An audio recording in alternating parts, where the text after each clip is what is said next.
कैसे कैसे हैं सितम ढाए इस सियासत ने, ज़ख्म के ढेर हैं लगाए इस सियासत ने, और जहाँ जाती है नज़र खून बहता है उधर, घाव नासूर हैं बनाए इस सियासत ने।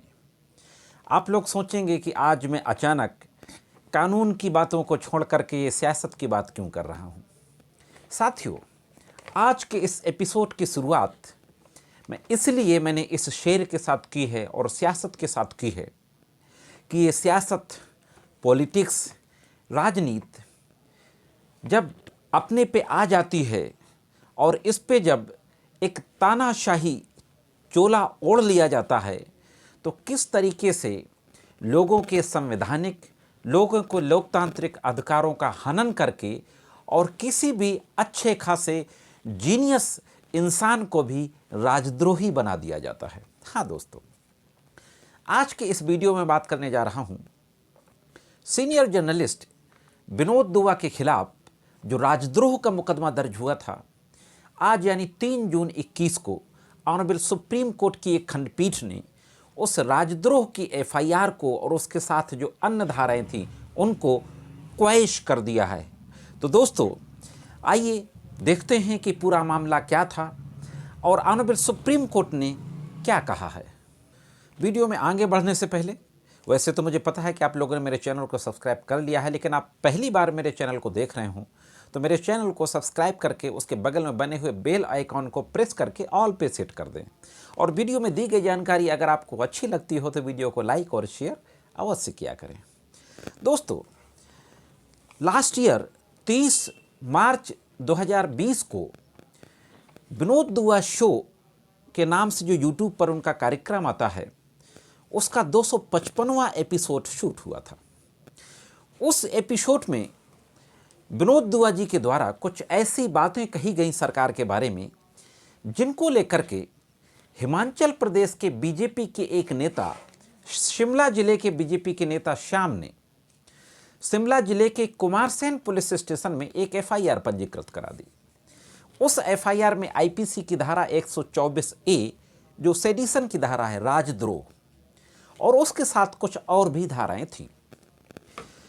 विनोद दुआ जी द्वारा इस धारा को लेकर के पहले अरेस्ट स्टे के लिए वो जाते हैं honourable supreme court. Honourable supreme court पिछले साल 14 जून को, यानी इतवार का दिन था, हॉलीडे के दिन, सुप्रीम कोर्ट की बेंच बैठती है और इस मामले की सुनवाई करती है और अरेस्ट स्टे दे देती है कि गिरफ्तारी से रोक लगा देती है अग्रिम आदेश तक। साथ ही साथ चूंकि विनोद दुआ को सम्मन मिला था व्यक्तिगत होकर उपस्थित होने के लिए और अपनी बात कहने के लिए पुलिस के सामने, तो ऑनरेबल सुप्रीम कोर्ट द्वारा यह भी रिलीफ दी जाती है कि पर्सनल अपीयरेंस की ज़रूरत नहीं है पुलिस के सामने, आप वीडियो कॉन्फ्रेंसिंग के जरिए या किसी और ऑनलाइन मोड से आप इस जांच में शामिल हो सकते हैं और सहयोग कर सकते हैं। अब दोस्तों, इससे पहले कि मैं बात करूं कि ऑनरेबल सुप्रीम कोर्ट ने आज क्या कहा, हम जान लेते हैं कि विनोद दुआ के द्वारा अपने उस शो में कहा क्या गया था। विनोद दुआ जी ने द विनोद दुआ शो में जो बात कही थी कि सरकारी निकम्मापन इस सरकार की पहचान बनकर रह गया है। पुलवामा पर हमला हुआ था, इसका भी सरकार ने वोट मांगने के लिए इस्तेमाल किया। बालाकोट स्ट्राइक, सर्जिकल स्ट्राइक का भी सरकार ने राजनीतिक इस्तेमाल करते हुए वोट मांगने के लिए इस्तेमाल किया। हर चीज को इवेंट बनाकर वोट मांगना इस सरकार की पहचान रही है। विनोद दुआ जी ने आगे कहा कि आने वाले समय में जब इतिहास लिखा जाएगा तो सरकारी निकम्मेपन के लिए ये 6 साल याद रखे जाएंगे और इन 6 सालों के जो 3 उदाहरण हैं जो सरकारी निकम्मेपन के उदाहरण हैं, उन्होंने पहला एग्जाम्पल लिया नोटबंदी को, दूसरा जीएसटी को और तीसरा देशबंदी को, लास्ट ईयर के लॉकडाउन को। उन्होंने कहा कि ना नोटबंदी तैयारी से की गई, ना जीएसटी किसी तैयारी के साथ की गई और ना देशबंदी यानी लॉकडाउन किसी तैयारी के साथ किया गया। साथ ही साथ उन्होंने कहा कि दिल्ली में दंगे हुए, घर जलाए गए, इसकी रोकने की भी सरकार की कोई योजना और तैयारी नहीं थी। ये बातें कही गई थी जिन बातों से नाराज होकर बीजेपी के नेता श्याम के द्वारा देशद्रोह यानी राजद्रोह की एफआईआर पंजीकृत कराई गई थी। आज 3 जून 2021 को न्यायमूर्ति यू ललित और विनीत सरन के द्वारा इस मामले का जजमेंट दिया गया। इस मामले में 6 अक्टूबर 2020 को सभी पक्षों की बहस सुनी गई थी। विनोद दुआ की काउंसिल की बहस सुनी गई थी, जो हिमाचल प्रदेश के राज्य सरकार की ओर से जो एडवोकेट थे उनकी बहस सुनी गई थी, और जो वादी मुकदमा था जिसने एफआईआर पंजीकृत कराई थी उसने भी अपनी बात कही थी। सारे लोगों की बातें सुनने के बाद फैसले को रिजर्व रखा गया था। आज फैसला सुनाया गया।